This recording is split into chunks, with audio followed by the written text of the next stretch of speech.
Hi, I'm Victor Mendoza. I'm a Vic Firth performance artist, and I've been with the company for over 35 years now, I think. And anyway, I just wanted to talk to you about my mallets because so many people ask me about them, and I just want to tell you how I came about, the creation of this with Vic Firth, working with my great friends over there.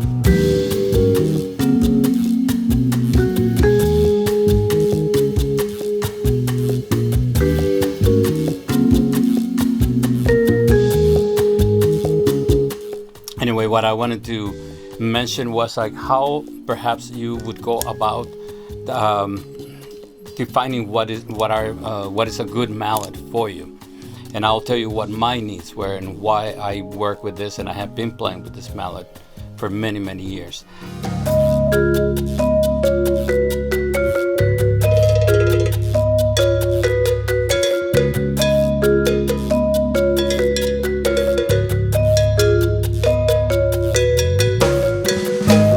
So the first thing is obviously that I have to consider is the tone that it creates throughout the instrument, and we have to also realize that, for example, the harmonics on the lower end of a vibraphone, I'm talking about a 3-octave vibraphone, is one thing, and then when you get to the middle, it's going to change, and when you get to the upper register, it's going to be different.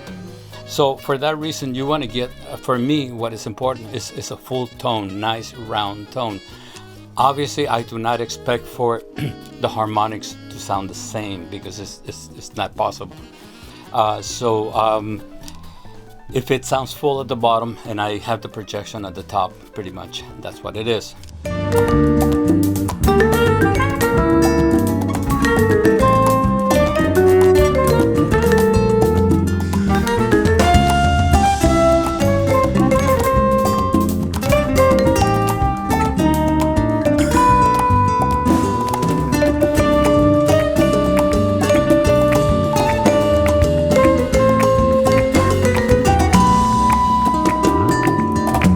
The other things that I consider are obviously the handle. They have to be nice, and I mean, this is rattan, and for me it's the best thing. There is a reason for it, and I think most vibe players would agree, is the fact that there's a certain give, because we tend to play a little bit harder on the vibraphone.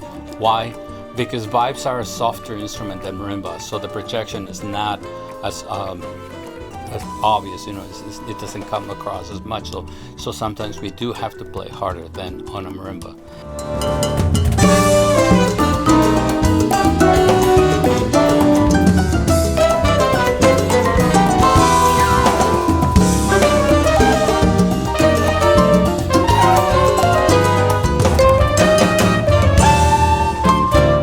The other thing has to do with the hardness of the mallet itself. What happens is that sometimes when the mallet is too hard, you may have projection, but it may sound brittle. The quality is not so pleasant. So this is a mallet that I found that it works for me, whether I'm playing a classical piece, whether I'm playing a jazz, straight ahead jazz, or a Latin piece when I have heavy percussion around me. And for that reason, it has worked for me for years.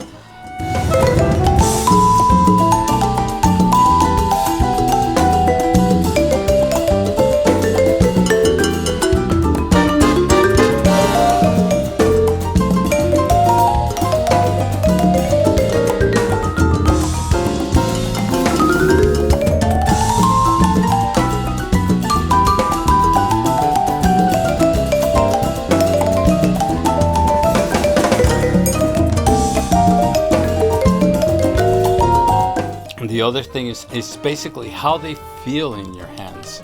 These mallets, to me, it's like dipping your hand in vanilla ice cream.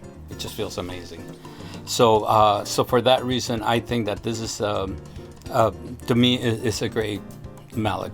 Now, one thing that I have to say is that all this varies according to your height, and also, if you're a smaller person, where the weight of a mallet might be too much on your hands.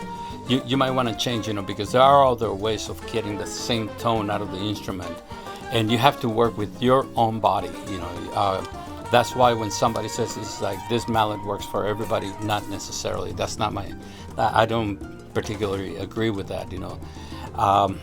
Generally, there are some mallets that work for most people, and so anyway, also you have to take in consideration the type of music that you're playing, the genre, whether you're playing with a fusion band, you're using microphones, or you're using pickups, or if you're going to be going between a marimba and a vibraphone. It gets complicated, but in general, this is one of the reasons why we do have several types of mallets. But for me, on vibraphone, I've only used this, and this is what I have used for over 35 years. Thank you, Vic Firth.